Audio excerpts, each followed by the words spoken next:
Alright, so I just got back from seeing Suicide Squad on premiere night, so I haven't seen any of the fan reviews, although before getting into this, I mean, obviously this film has had a lot of hype kind of built up around it, and unlike a lot of other studios or other films where they've kind of held back reviews until after its release, the WB apparently gave the green light to release reviews early. I guess they assumed it would be getting good reviews, but so far Rotten Tomatoes has a pretty low ranking for this. It's like 30-some%, which is kind of surprising, and I don't get... Well, actually, no, I do get why. Now, having seen the movie, I will say, before getting into any spoilers, it's... Oh, actually... Alright, I just pulled up Rotten Tomatoes. It has dropped to 28%. This is not a 28% film. Oh, shit. It literally just dropped another percentage point. I don't get this. This makes no sense. It's not a 27%. I have no freaking idea why this is at 27%.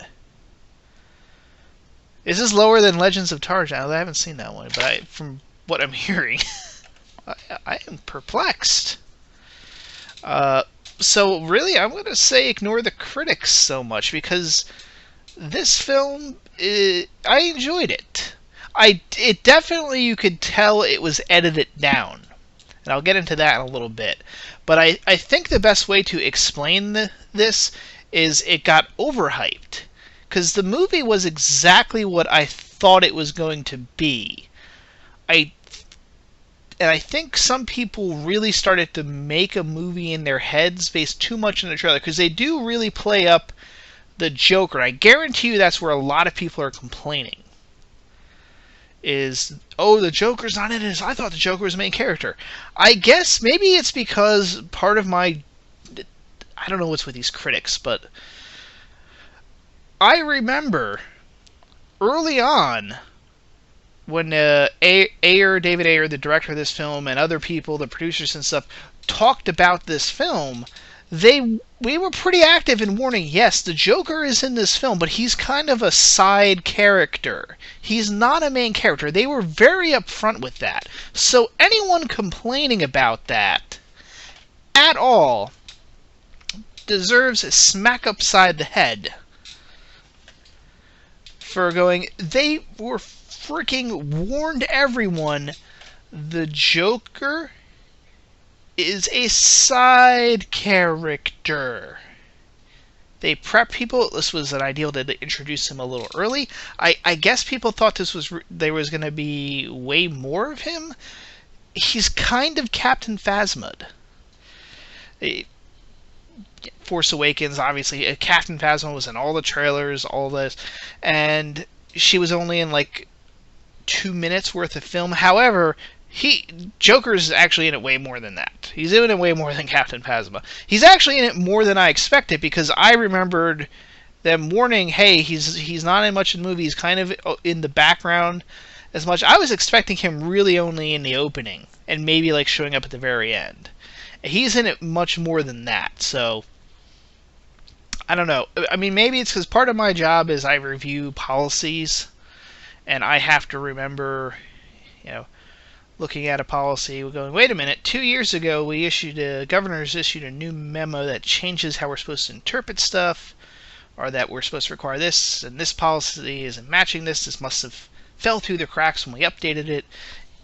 I don't know. Maybe that's why I'm able to recall, press releases and interviews where they were very explicit that, hey, yeah, the Joker's in it, but he's more of a side character. I think it got a lot of hyped up because they knew the fans seeing the Joker got them excited, so they put more of him in the trailer. But I knew he wasn't going to be in it much. And I think this also got hyped up as like the savior film for the they're calling this the DC Extended Universe, so DCEU versus the MCU, the Marvel Cinematic Universe. I think after the disappointment that was Man of Steel, people were hyping up that, with the combination of both that failure and the wild success of Deadpool this past year, fans, I think, really hyped this movie way more than I think they thought this was going to be like the next Dark Knight, instead of being what it was and what I went into this film expecting, which was, this is kind of like, it's the I don't want to use the word B movie, but it probably fits in comparison of when DC went ahead and did this. They were, okay, we need a cinematic universe, so we need to build up films in this universe and characters in this universe. So, Batman versus Superman got all the big attention, and then the idea was Suicide Squad. We stick it at the end of the summer. It'll have a smaller budget. It'll be part of the film. Hopefully, it'll make some money. If not, we can at least try to salvage as an introduction to the Joker and Harley Quinn for the Batman movie. So it was always much smaller and designed as a small side fun story where it's an action film. They have a bunch of supervillains that are in jail. They stick little bombs in their neck and they go on this dangerous mission. And they do. It's a pretty simple, it's a fun little story. The action, I enjoyed the action. Like I said, the only problem I have with this film is I could tell it was cut down. There's a couple little moments I noticed that were in the trailer that were not in the movie proper. One of them was when they're in the bar and Harley's like making up drinks and going, "What do you want? What do you want?" That's not in there. They kind of just had the drinks. And that's a minor cut. I could see maybe why they cut that for pacing.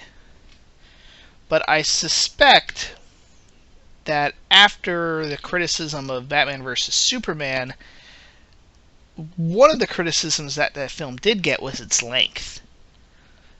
And it was, I think it was like around 2.5 hours long, if I recall correctly.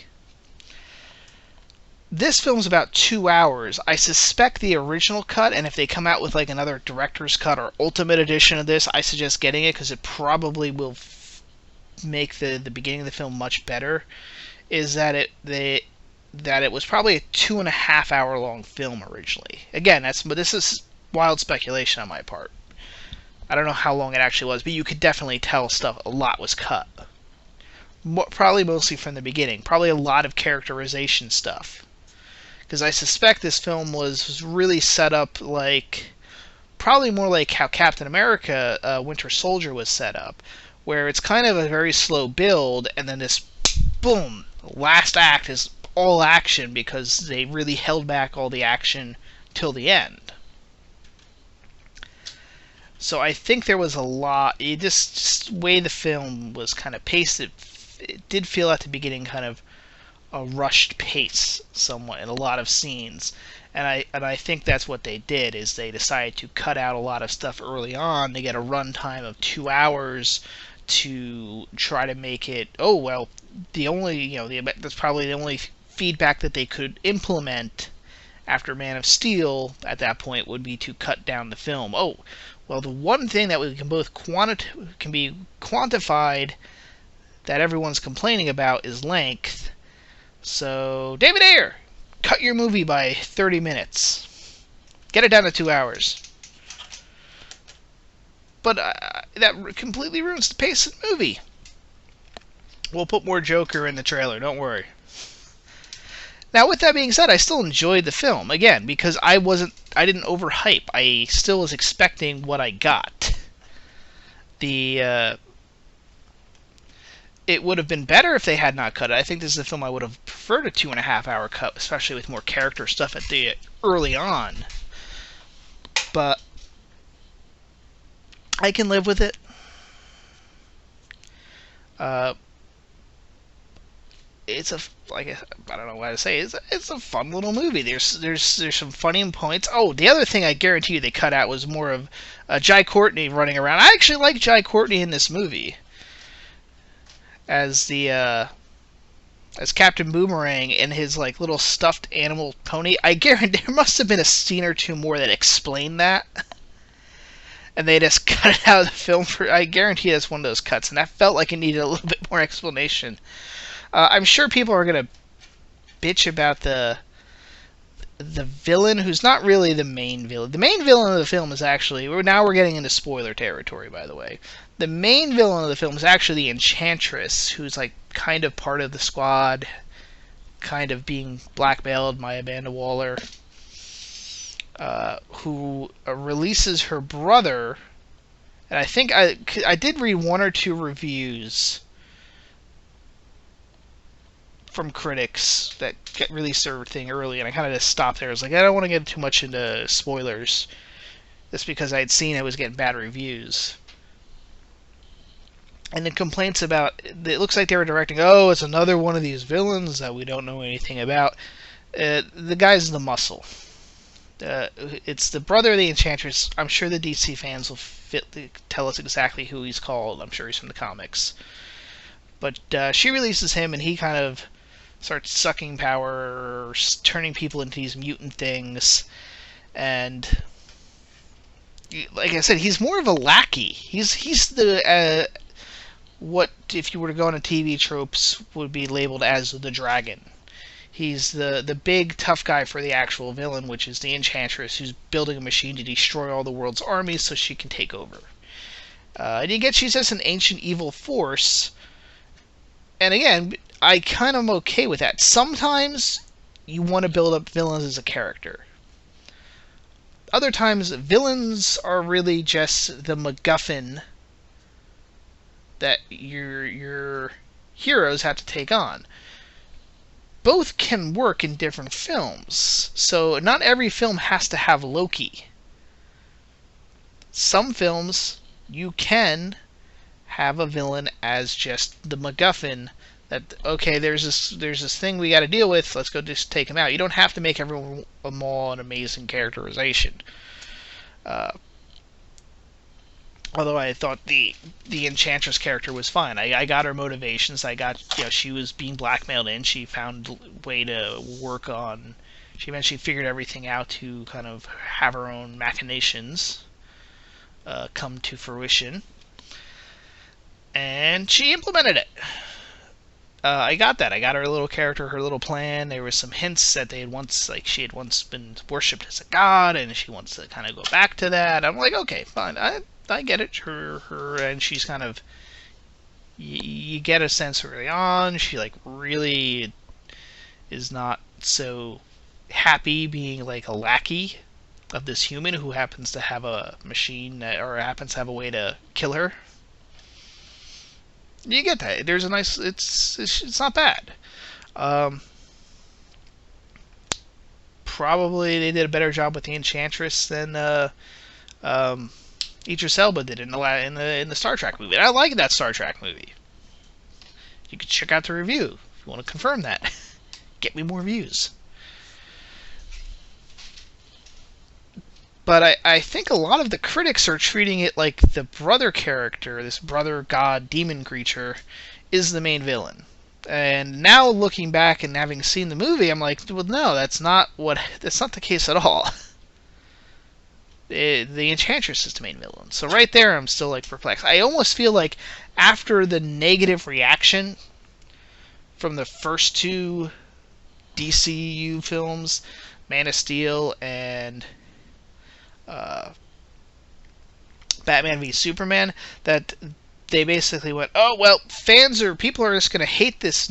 Once they saw it, they're like, well, this isn't the second coming. So fans are going to hate it, so I'm going to preemptively write a bad review of this so people will think I'm right. The same way when you see a critic review, especially I'm thinking like Transformers Revenge of the Fallen and the third one, I remember seeing critics and they gave it much higher reviews, much higher like praise, even if they were like kind of trashing it. They would like maybe give it, they really hated the film, they actually gave it an okay review, like a middle ground. just because they don't want to be seen. Oh well, people seem to like this film, even though those people don't have very good taste. But I get paid based on them wanting to read my reviews, so it's an okay film that has flaws. I have a feeling this is kind of the opposite of that. It's an okay film. It's a fine film. It works. But people didn't like the other ones. They complained a lot. So I'm going to write this as a negative review. So again, my audience agrees with me and will continue to read more of my reviews. I think that's probably what happened here. I'm going to be curious now in the next like 2-3 days as how should I put classify people kind of people at my level that'll just post up a review after they see a movie, but don't get paid. I mean, I don't even do ads on these things, and the kind of like the Brad Jones type movie reviewers, guys that are on YouTube, they do get paid via their own sites and reviews, but they don't get extra special screenings or anything like that. They go to see the movie with the general public, go on YouTube and post their reviews. I'm going to be curious, the combination of both them and everyone else and people on, like, we'll see how Reddit reacts and all that. If people start saying, no, this movie wasn't that bad. And I'm definitely going to think that a lot of the general audience out there, the type of people, I mean, I have to acknowledge I'm not slightly not the typical audience, because most people don't go to see movies almost once a week. There's a lot of people that maybe if they go to the movies, they go like 4 times a year. I think a lot of them will enjoy this film still. And I think this might work better on repeat viewings too. I think once you're kind of used to the plot. As for characters, I like Jared Leto's Joker. He's grown on me. Again, I think people are, yes, there was The Dark Knight. This isn't The Dark Knight. The Dark Knight is like on the top of superhero films. Not every film is gonna be at that level. This is though it's not up there, but this stuff's at an acceptable level. It's fine. Not every day do you have to eat steak. Some days you can just have a hamburger. It's okay. He actually works for me and works in this universe because he has got the face tattoos, and people were kind of complaining about that. But kind of within the film universe and the style they set up for this film, that actually kind of blends. Because Common shows up in a little cameo appearance as like another gangster, and he also, even though he's not like part of Joker's gang, he's like another gangster. He's got crazy face tattoos and piercings.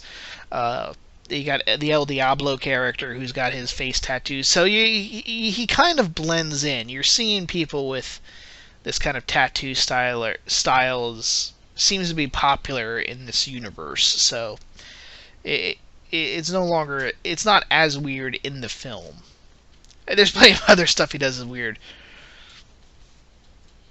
because he is the Joker after all. You get to see Arkham Asylum, by the way, in this movie. Oh yeah, that's the other thing is the you see more of Batman. That's probably the other thing people are going to complain about is Batman was only in there a little bit. They said outright that Batman was only going to have a like cameo appearance, and again, I read that, I understood that, and I went in with that expectation, and actually, Batman turned out to be in the film more than I thought, because not only is they have a real short chase scene with Batman on the Joker's car, how he captures Harley by punching her in the face. Batman will hit a girl. But he also takes down Will Smith's character. So you have a scene with Ben Affleck and Will Smith, which was a nice little bonus scene. And he also, if you stay for the after the credit scenes, I didn't wait. Well, we should call it, I guess, the mid-credit scene. I don't know if there's an after credit scene. I didn't stay that long because I really had to pee. But Bruce Wayne shows up, and Bruce Wayne shows up, and then I guess I'll get into that. Bruce Wayne shows up in the after credits scenes where he's talking with. This is spoiler, by the way. Amanda Waller. 'Cause she does survive the film. There is a point of the film where you kind of think she's dead. Although I was going, no, we're not seeing the body. We're seeing them kind of carry her off. If she was dead, they would show us. But she's alive, and she's like using. I guess she's kind of knows who Bruce Wayne is. And she's like, well, I'm going to exposure on what happened in Midway City, the fictional city that this takes place in. I need your protection to make sure it stays quiet. In exchange for this, she gives Batman the information on how to track down the other metahumans. That's the setup for the Justice League. So that's how I guess this progresses the overall plot of the MC or the DCEU. Nope. Trying to think anything else here. Yeah, there was another little plot hole part is in that bar scene. In the scene, kind of like Rick Flag takes his little app, I guess, his little smartphone with the blows people's heads off app, and he just breaks it because he's kind of just like, you know what, I can't just make these people do whatever they want. And as soon as he breaks it, Jai Courtney's character just like runs out of the bar. It's like, woo, I'm free, woo. And he does this. They have like a little speech, and the rest of the Suicide Squad has decided they're going to go with, they're going to go and deal with this situation. He actually gets them to cooperate, and so they're marching down to the big screechy light thing, I guess the best way to describe it, where the Enchantress is at, and then Jai Courtney kind of just joins back with them randomly, and that's kind of it. And I do kind of feel like there should have been a line where he's like, yeah, I realize that the city is still full of mutants that want to kill us all. Probably safer to stay with the group. Something along those lines. That would have worked for me. I mean, like, yeah, oh yeah, probably you wouldn't want to walk around in a city the way it's all messed up and there's these mutant things running around. But he doesn't say that in the film. Maybe maybe that's a cut thing, but that would have worked. Because I'm like, why the hell did he show up? Because I kind of thought like that he just left the film at that point, like, and I was kind of okay with that. I'm like, if that's it, he just scoots off and that's it for the film. Okay, that's kind of funny actually. They also have, let me get it, because I always get his name. I always forget this actor's name. But the character Slipknot, who is played by, oh, wow, he's that low on the list. I gotta hit see full cast on IMDb here. Where is he?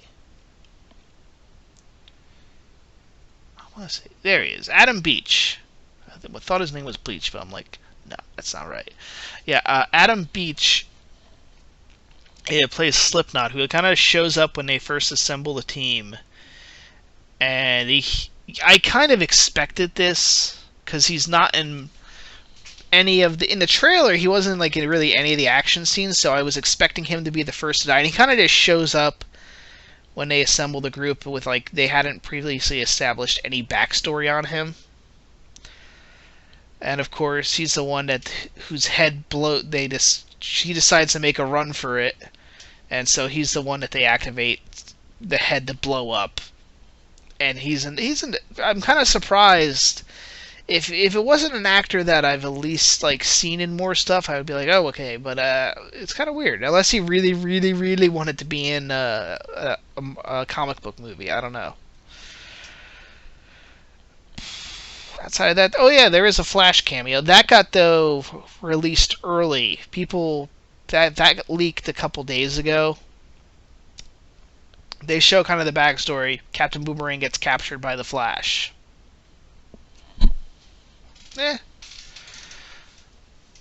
So that pretty much my review. Like I said, I would recommend seeing it. Check it out. Like I said, there is some pacing issues. I'm not gonna lie about that, but the negative stuff that's coming from the critics, it's certainly not at that level.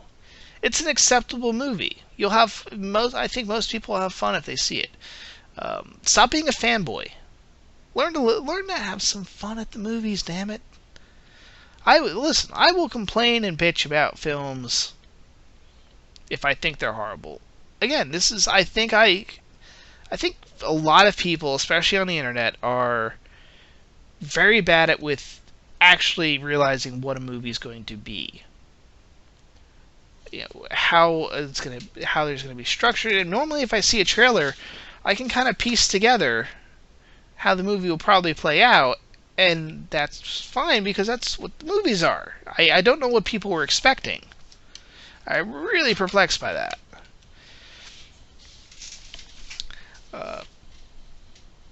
But I digress. So I do recommend this film. I'm going to go against the critics here. I'm going to say see this. It's a fine, acceptable action comic book film. I'm not going to say it's one of the best ever. It doesn't have to be. Have some fun, damn it. That's it for now, folks. Signing off. Please like, subscribe, do all that stuff. And check me out on the next review, whenever that will be. I don't know, this was kind of the last... This is really the last blockbuster film for the year. It's the dog days of summer starting next week, where the studios really don't put out anything big.